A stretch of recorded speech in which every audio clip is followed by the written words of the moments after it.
And you're welcome back to Breakfast Extra. It's time for us to get into our very first big story for today. And it's about a troubling prediction that paints a bleak picture for Nigeria's future food security. The World Food Programme has warned that by 2025, a staggering 133 million Nigerians may face severe food insecurity, rising prices, climate challenges, and growing insecurity in critical agricultural regions. They're all exacerbating an already very fragile situation.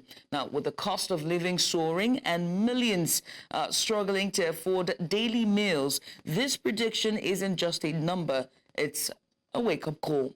But what are the root causes driving us towards this crisis? And are there steps we can take to prevent it?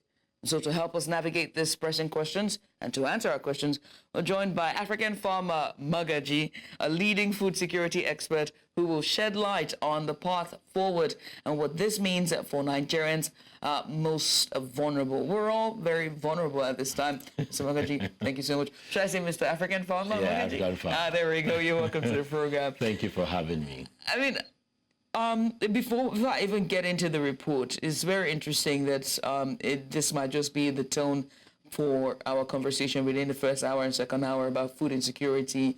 And when we're talking to our correspondent earlier on about a new group, terrorist group, and talking about how they were holding farmers ransom and holding their farmlands ransom to now add to climate change, how dire is the situation?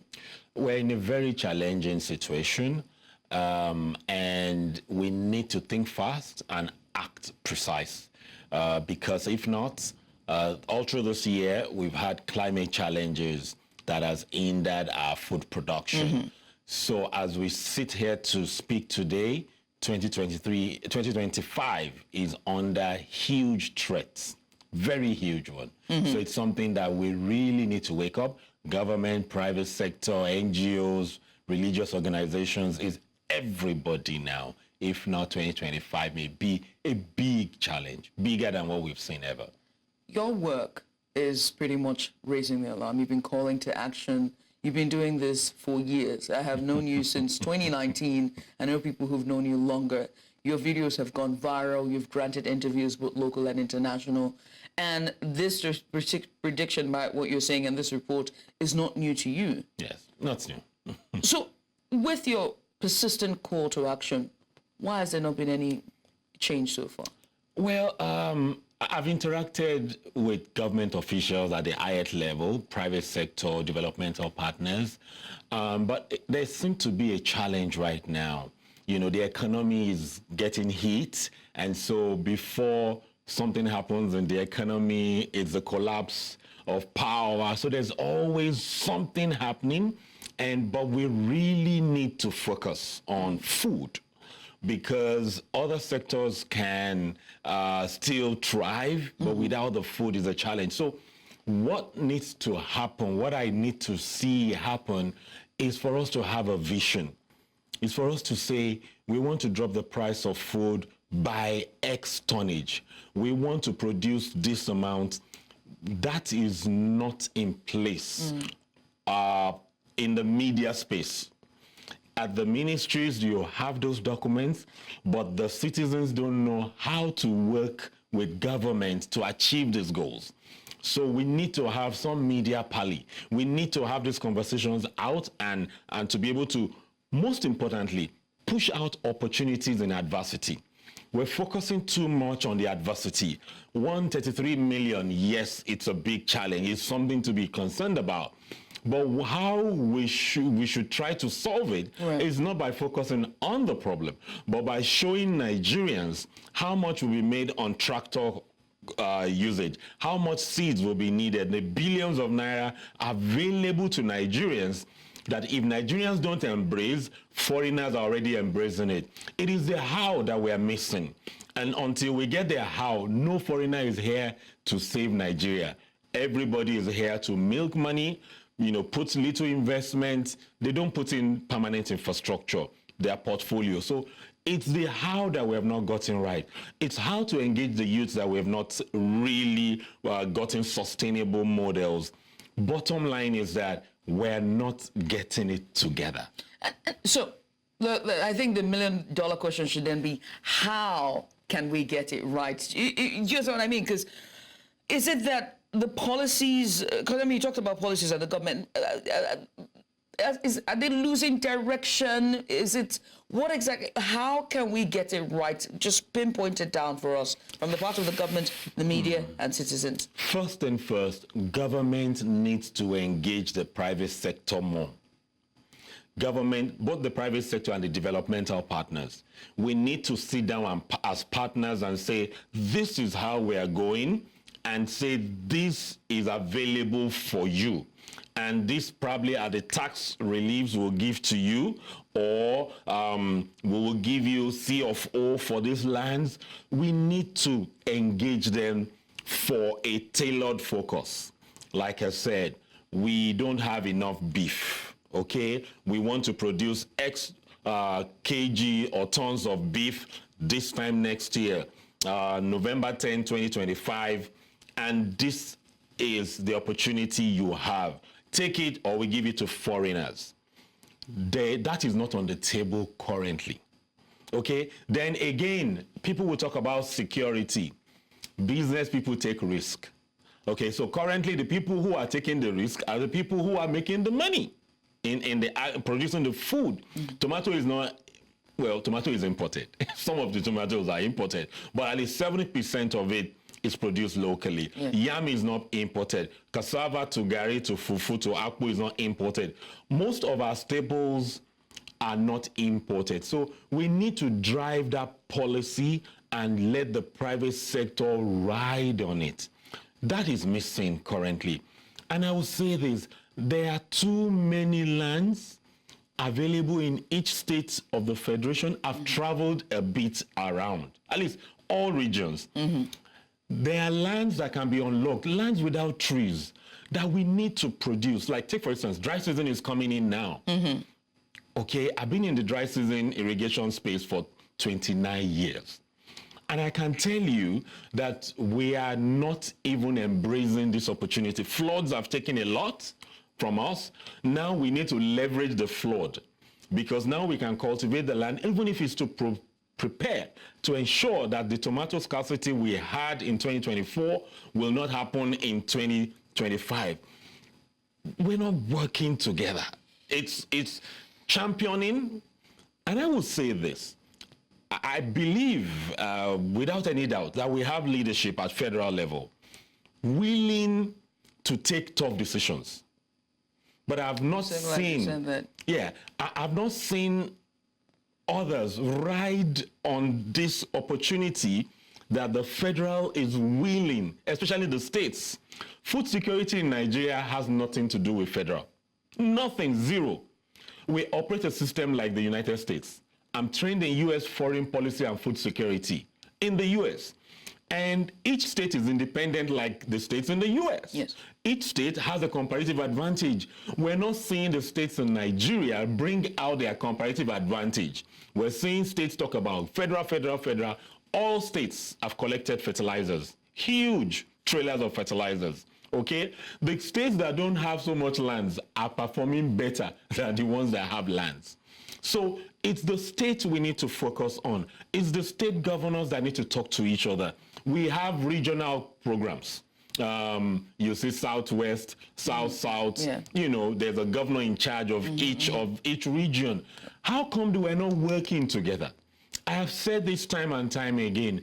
How come Ogun and Oyo State are not producing rice, paddy, to feed the Immortal rice mill? How come it's Niger and Kebbi that is trying to produce rice, and the people in Oyo are poor? The people in Ogun are poor. I've lived in those places spanning some over a decade, some 2 decades. Most of my operations are there. So the farmers need markets. There is a market in Lagos.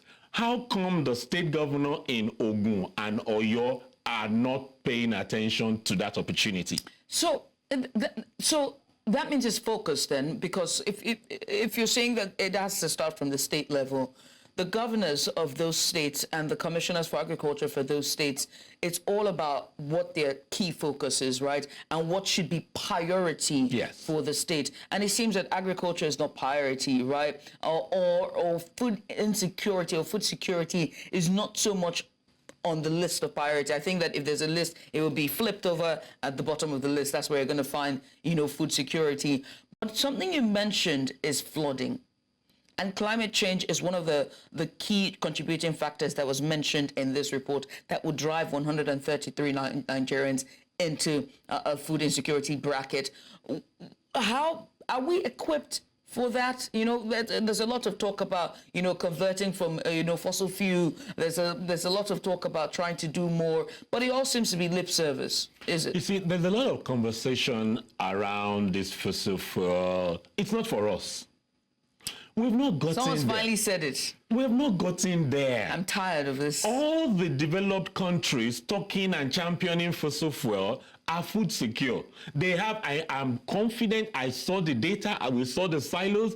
The US does not need soya grain or maize grain for 10 straight years if there's no rain. They have the reserves. Okay, so we are not at that level. Then, you see, we have river basins. We have dams. In this, Netherlands, the biggest dam in Netherlands, okay, it's not as, the smallest dam in Nigeria is bigger than the biggest dam in Netherlands, okay? And so if Netherlands is a major exporter of most of the vegetables, how come with our dams underutilized, not bringing in that kind of amount? It's a function that flood is not necessarily a challenge. Planning and implementation is a challenge of Nigeria. Right. Why? Because when it floods, there's a route. There's a route the water flows through. So they call it lowland, and there's upland. So you can grow, when we already know, NIMET has been warning us since January. We start planting in April. So what the state, and I'm going to be narrowing down states. Yeah, I was going to ask you to do that. What the states ought to do is to engage the farmers to grow more early on the lowland, which you can utilize water. But when it comes to like June, July, to move upland. Upland is where no matter the flood, it does not affect it. And in every state, you will see green uncultivated land, not lands with trees, lands that tractors can work on. So the state government are not efficiently using the resources they have.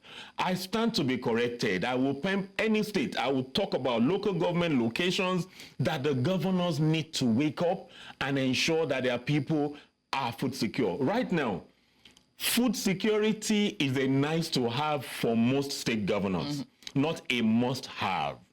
Now, and I will exempt Lagos. I always like to exempt Lagos because in terms of infrastructure, Lagos is creating in K2 in Ekpe a very massive warehousing for foods that should be wasting in Nasarawa, in Ebonyi, so that there's a market. But we're not producing to feed those markets. Lagos is opening markets all here and there, ultra-modern markets. The foods are not coming because it's not enough. What I'm saying is the comparative advantage of Lagos is infrastructure. And Lagos is building. No state is building like Lagos. But the food, when these things are completed, with the hope that the states also will produce and empower their farmers to be sustainable and rich, it's not likely to happen. There's a population problem as well. We have to talk about it. Our population is rising, whether we like it or not. People are having children, and especially in an economic downturn, people still want more children. It's mind-boggling, but we move on. People want to have more kids, right? Yes. 133 Nigerians will face food insecurity challenges. Do you think that number is small? Oh, check Are they being conservative with the numbers? So I'll say two things. One, that is not it's not a data for Nigeria. Right, yes, it wasn't. It's a data for a region. Yeah, for sub-Saharan Africa. Southwest is not part of it. We think Southwest is food secure. Southwest is the most food insecure region in the country because that's where you find the most expensive food. So that data is conservative. However, I also doubt that data. People won't talk about it. Why is it? Now, how come it's always northeast, northeast, northeast, northeast, year out? There's that data on northeast, northeast, northeast. How come FAO is not looking at other regions? Like I said, I'm trained in U.S. foreign policy and food security, and I understand also international food politics. Speaking of international, and I'm glad we're starting this conversation in this way, because if you're saying that it's, when we look at all the reporting, you're correct, and honestly, I will be fair, and unfortunately, the cons of my job is to be fair, is that the Northeast oftentimes is always being projected, right, when we put out this report, whether it's malnutrition, whether it's mental health, whether it's, education, whether it's a number of children out of school. Yeah. It is normally fixated on the North. Do you think it's because of terrorism? No. Why? So why the hyperfixation? It was designed that way about 40, 50 years ago. These are things people don't talk on. Now, it was designed to get developmental partners to fund. And that's why when we had the last hunger protest, we had a lot of challenges in the North. Right. And the Northern leaders are now saying, we need to address this narrative. Now, so it was easier for leadership before to just say, oh, we're not food secure, there's unemployment, there's child this, child that. However, these dynamics are changing. They are producing more. Insecurity has actually reduced. That's the real truth. On the farms in the North, it has reduced. Yeah, because now it is fear that is keeping the farmers, justifiably so. Fear. Glad you said that. But the activity of terrorists has reduced. What?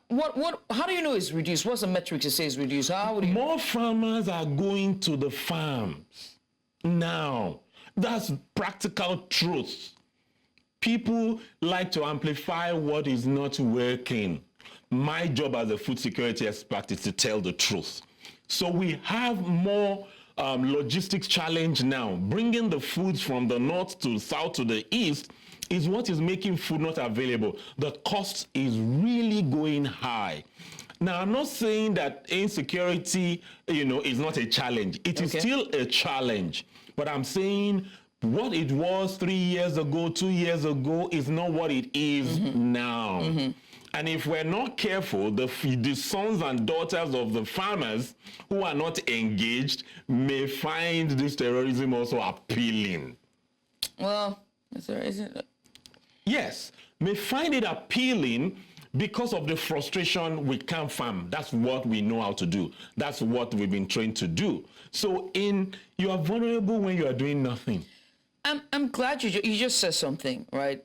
The frustration with the subsidized, what's the word now I'm looking for? The type of subsistence farming that we're doing now, right?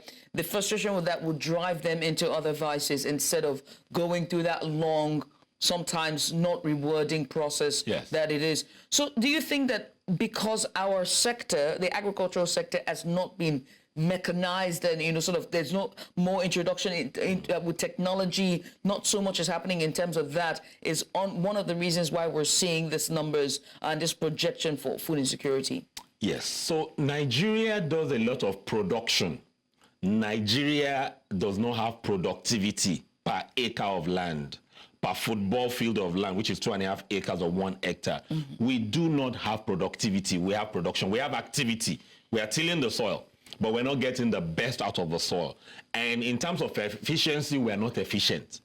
When I mean efficiency is tomatoes has no business moving from north to the south.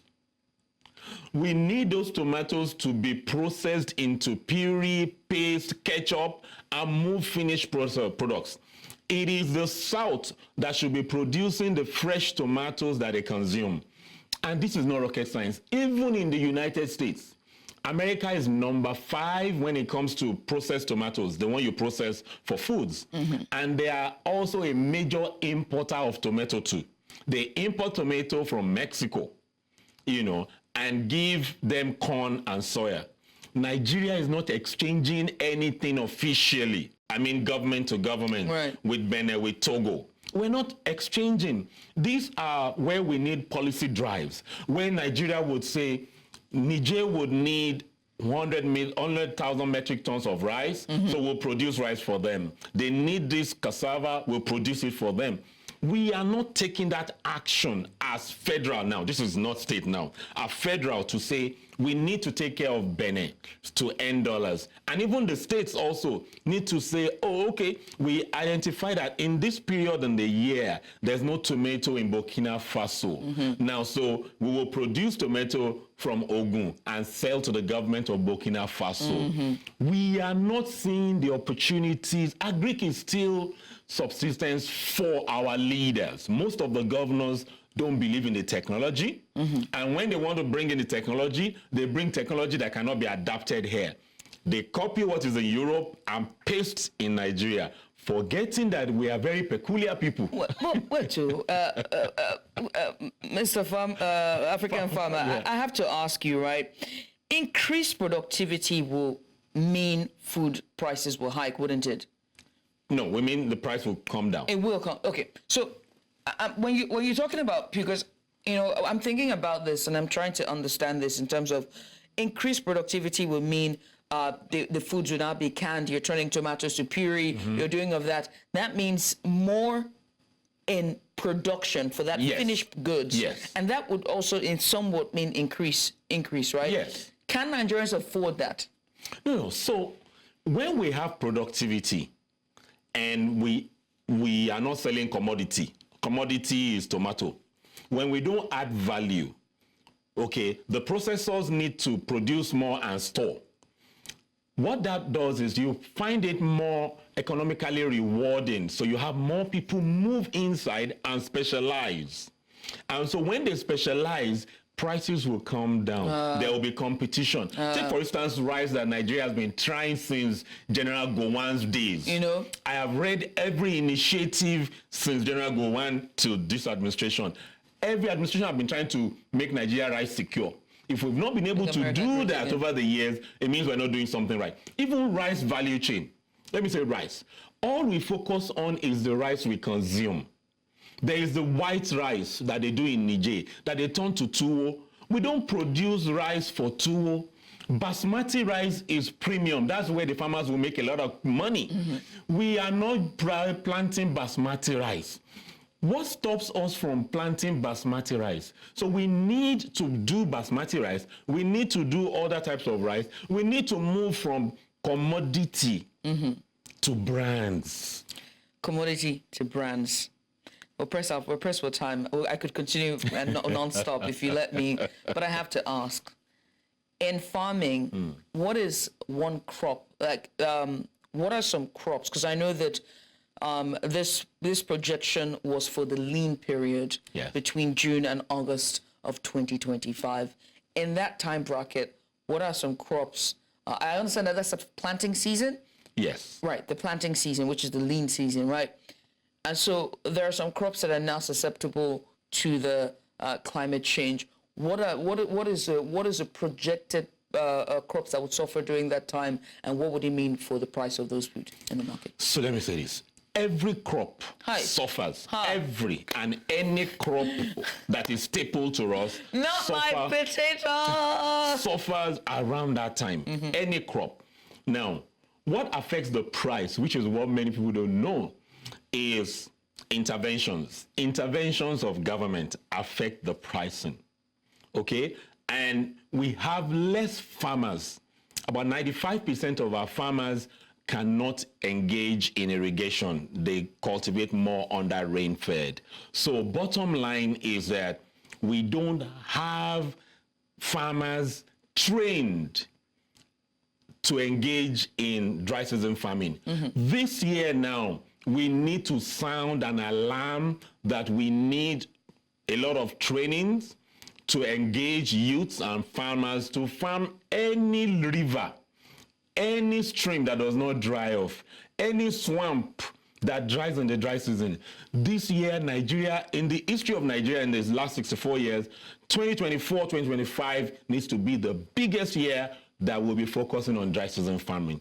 Because if we don't, we will not be able to meet those prices. And the prices next year, with what I'm seeing, is going to be bigger than the 200,000 for the tomato basket. It is likely to be worse based on climate, the mapping of the climate. And just for your listeners, okay, what happened to Nigeria last year and what is going to happen to Nigeria in 2025 is not new. It has happened in California just to help government or private sector, where in a 5-year period, the weather, climate began to change until it peaked where there was no rain. You will have like the whole year rain, just 1 month. Nigeria is moving there. It may get to the peak in 2025, but there is also solution. That's it. Solution-based journalism. That's all about. That's all I'm about. Solution-based journalism, right? So call to action in terms of solution, because whenever I think of the flooding in Borno State, and I think of that water that flooded that town in Maiduguri, and I juxtapose it to what is coming in the coming months, which is the Harmattan period, right? My brain just cannot handle that all that water has gone, because then it would have been used for irrigation farming. It would have been stored for the coming dry season. Because now it's almost like you're a doomsday conspirator, but it is true. Yeah. The dry seasons are coming. The rains will stop. There will be times where we would wait for the rain and pray for the rain. Humidity will be on high and the farms cannot take it, right? What then is the solution? Is it that we need more political will to be able to do the right thing? We need experts when it comes to the Ministry of Agriculture, commissioners at the MDA level. Is it that the government needs to put this as priority number 1 on the list? What is it? One is it's a wake-up. We need a wake-up call for the governors. 2, we need the federal government to raise an alarm and give direction, not talk. We need direction. We need to produce X, Y in these locations, the locations that are available. But most importantly, we need to get the experts who have paid the dues that know these things to champion this cause. What has always been missing is implementation. We have always not been implementing. I stopped profiling solutions on media, I mean deep solutions, because when you profile the solutions, they never say, oh, come, can you share more on this? They take the surface, the cocktail of solution you give, forgetting that cocktail has many things. They take it and run with it. And at the end of the day, it becomes a disaster. Wasted resources, misdirection, So bottom line is we just talk surface so that we do not come into bigger problem. Because next thing will be, we are banning this, we are banning that, because you profile a solution that does not require a ban. So, and it happens at state, federal. So bottom line is most experts now, because we talk, will mislead government when you give a narrow solution, because the people who handle this information will not say, oh, there are a few people we need to call to the table. They will try to implement it. And when they now run into muddy water, they start to call you. Well, but there's hope. Is there? Because that's the question I was going to ask. Let me say this. If I have always been saying is, we do not need more than 6 months to be food secure in at least 4 basic staples. 6 months. Less than 6 months. Every of the staple matures in 4 months. And so what that means is that we can produce 2 times. Yes. Especially in this dry season, productivity, seed and co. So there's hope. It's just that the people, we need to break this challenge down into projects and programs. not a national conversation. Project, we want to produce fresh corn January, February, March. We want to produce tomatoes. This is our population. This is that data that, 133 million is an opportunity. We need to stop seeing crisis. Federal government needs to stop seeing crisis. The approach is crisis. Let's cushion down the effect. No, it's opportunity. Raise the opportunity alarm more than you are sounding the bell for crisis or poverty, palliative. No, it's opportunity. 133 million. In fact, I'll do the calculation and come back. I'll call you. I'll come back here to break it down on the opportunities for Nigerians. That I can promise you. No, that's and we're taking you up on that open invitation. But Africanfarmer Mogaji, I want to say thank you so much for this very insightful, eye-opening conversation, and also as well as informative for us. Now, it's pretty much where we draw the curtain on this discussion, and this is also the call to the government as well to make sure that we start to please just send an invite to Africanfarmer Mogaji and let him come to the roundtable, and also private sector on the roundtable to have this discussion. Is where we draw the curtains in this conversation.